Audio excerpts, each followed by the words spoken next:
Do you want to know how to instantly trigger any Genshin player? Hey, Aurora. Yeah. Why are your artifacts so trash? Excuse me? The suffering that is farming for artifacts in this game is quite possibly the most universal experience of playing Genshin Impact. Just go into any stream or video where someone's farming for artifacts and watch all joy and hope drain right out of their faces when a good-looking piece rolls flat defense for the 4th time in a row.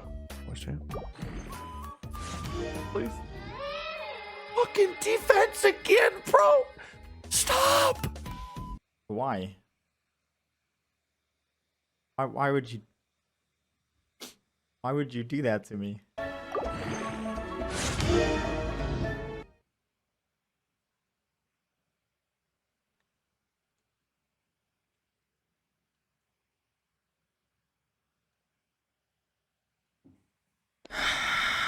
But you know what? My mom always said that complaining about a problem is easy, but the hard part is coming up with the solutions. So let's try and make Mama Mello proud today and talk about how I would fix artifact farming. Or some copium I thought about in the shower.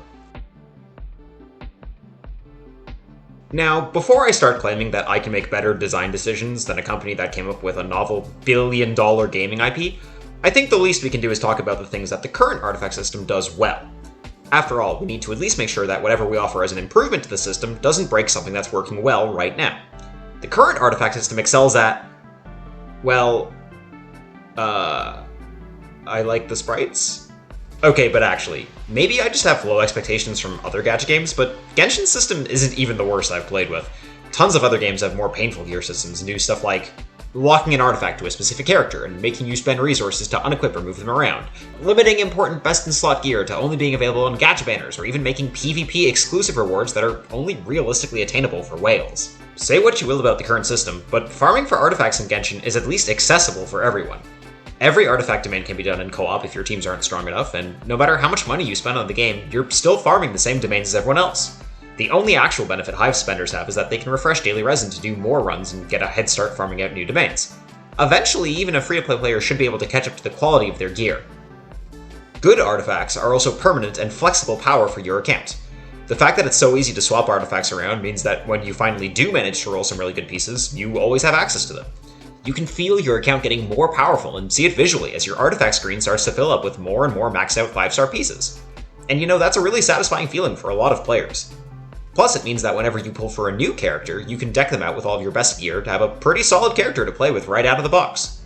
MiHoYo has also done a really good job adding new sets to fill unique gameplay niches with really eye-catching effects. If you were around in patch 1.2, you might remember seeing the spoilers for Heart of Depth and Blizzard Strider and thinking to yourself, wait, Tartaglia spams out normal attacks after using his elemental skill. This looks sick! Wait, we get how much crit chance? Every time a new domain drops, it's immediately exciting figuring out which of your characters are going to want the new sets and imagining how much damage they're going to be able to do once you farm out a dope-ass set for them. It also feels really, really good to get good stat rolls. You get such a hit of adrenaline every time you level a new piece and see a juicy crit damage or critical hit roll. The leveling up screen is really quick and responsive and flashy. Watching an artifact get a random 5x EXP level up and then seeing multiple substats go up that you needed might just be the best feeling you can get in this game. Sometimes it's even more exciting than getting a new character. It's actually really smart to make a subsystem in your gacha give you a little bit of that serotonin that you can only normally get from rolling on banners. It keeps players invested and makes them want to farm more, which feeds directly into the core gameplay loop once you've finished all of the non-repeating story and exploration content. So to summarize the main benefits, artifact farming is widely accessible. Artifacts add permanent and flexible power to your account. Artifact sets have interesting and unique effects, and getting and leveling artifacts feels good. Okay, that's enough of me being measured and fair in my analysis. Time to blow off some steam. As great as this all is, in theory, the entire system gets ruined by the layers upon layers of completely unmitigated random bullshit that you have to deal with. I think the best way to describe the current artifact system is a layered cake, where the bottom layer is a delicious cookie crumble, while the top 7 layers is literally just a handful of dirt from your backyard, that your dog just defecated in. Am I being hyperbolic saying there's 7 layers of bullshit? I don't know, let's count! Layer number 1, you can't control which set drops. Layer number 2, you can't control which pieces in the set drop. Layer number 3, you can't control what main stat the piece has. Layer number 4, you can't control what substats the piece has. And number 5, the biggest shittiest layer of all, when you level the piece, you can't control which substats will get rolled every 4 levels! Huh, I guess I was being a little hyperbolic. There's only 5 layers of bullshit. Congratulations, Genshin! Your ratio of bullshit to good is 5-1 instead of 7-1. Let's take a moment and put all of this bullshit into perspective. There's a content creator I'm subscribed to called IWinToLose Gaming. His most popular content are these DPS showdowns for characters in Genshin. Basically, he'll compare 2 or 3 characters fighting certain content and see how fast they can clear it, often at Leviathan tier levels of investment. Multiple R5 copies of 5-star weapons, C6s for every 5-star. If it exists in this game, IWinToLose almost assuredly has it. He's also active in the Genshin speedrunning community and a current and past world record holder for various Spiral Abyss challenges.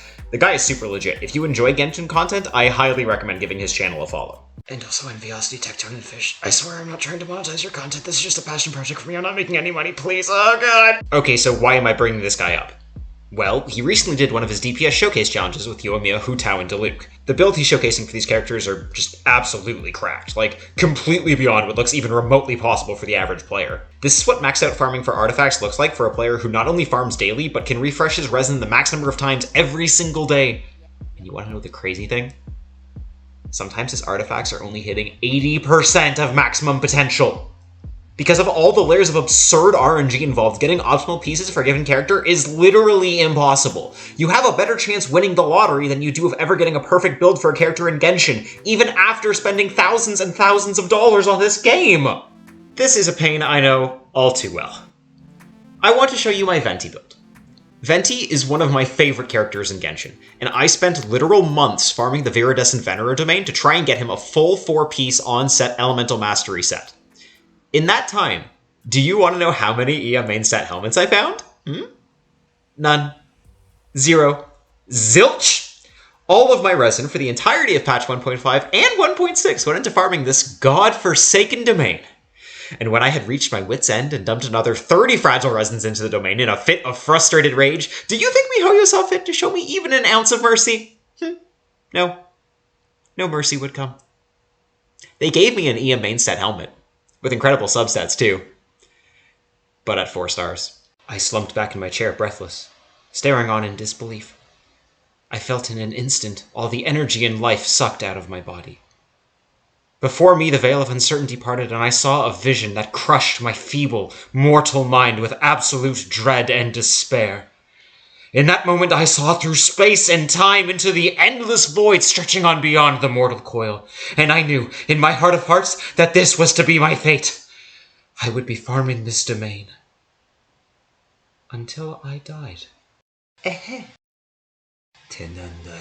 know, it might be a bad sign when a system in your game fills players with a sense of meaninglessness and cosmic horror. Maybe, but what do I know? Let's move on and talk about how I would fix the artifact system. Now, I think it would be interesting to look at this from 2 angles. The first angle is going to be extremely practical. What changes do I think would make the most sense to address the pain points we talked about while working within the constraints of what is already in the game? Because we have the limitations of the current game to consider, the main goals for this update to the artifact system are going to be 1. Ease of implementation, 2. Scalability for future updates, and 3. Minimum invasiveness. The second angle is going to be purely for personal interest. Let's pretend that we had a time machine, and could go back in time to when Genshin was being conceived, and could implement any sort of system we could possibly think up for equipping and gearing up characters. Because we don't have any practicality concerns, the main things we're going to be focused on are those 4 key things we identified as strengths of the current system, while trying to design a system that doesn't introduce any of the pain points built into the game right now. I also want to sneak in a 5th point here, which is that farming for artifacts should function as its own recurring gameplay loop. I don't necessarily consider this a strength of the current system, but if artifact farming wasn't part of the loop, there really wouldn't be much there outside of events and Abyss right now. As such, I think it's prudent to add this restriction as well, because a complete redesign of the endgame loop in Genshin is way outside of the scope for this video. Let's start with the most obvious practical change, adding some sort of resource that helps reduce the effects of randomness in obtaining and leveling artifacts. We already have assets in the game for handling a weekly refreshing store that we purchase things from with limited currency inside of our It In The Teapot with the Realm Depot.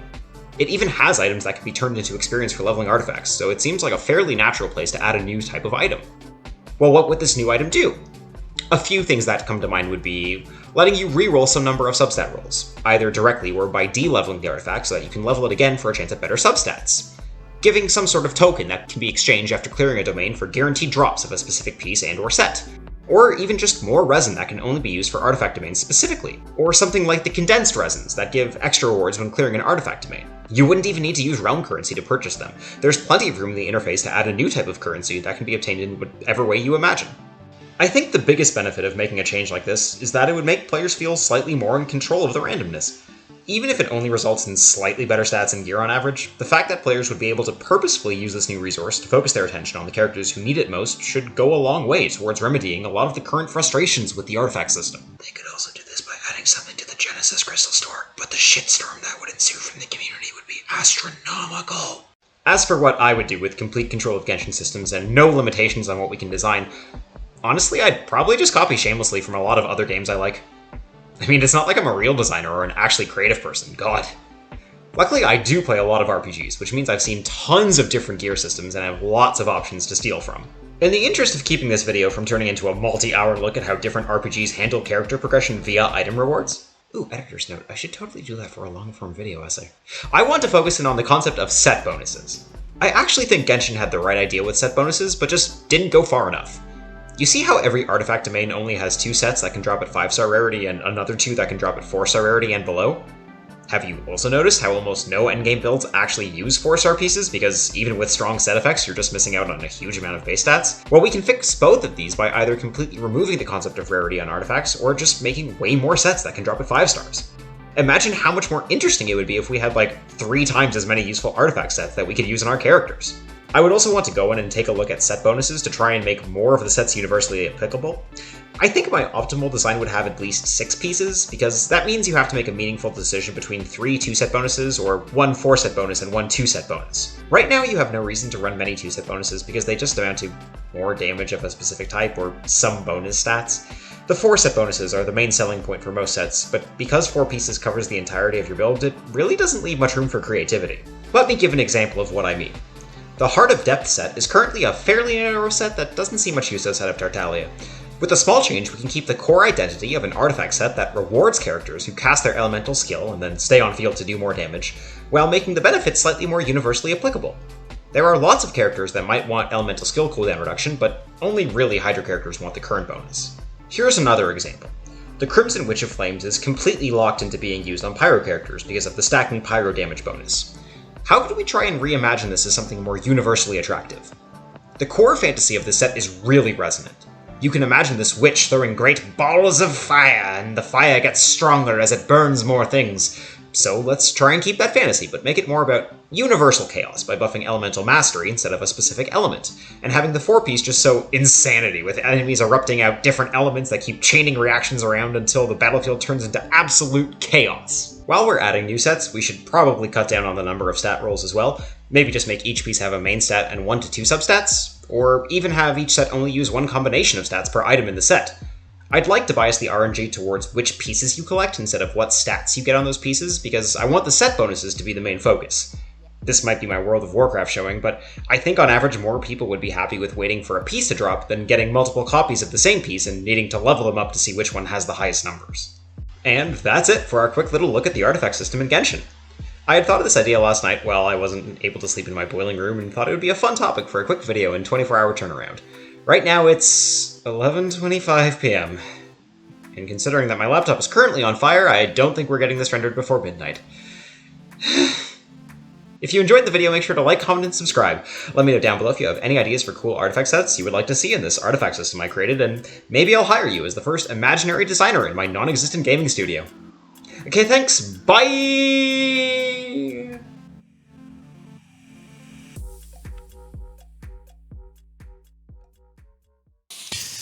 I didn't know how to do, like, any of that video editing stuff before today. I should probably check the video through. I'm sure I messed something up. But I want to go to sleep.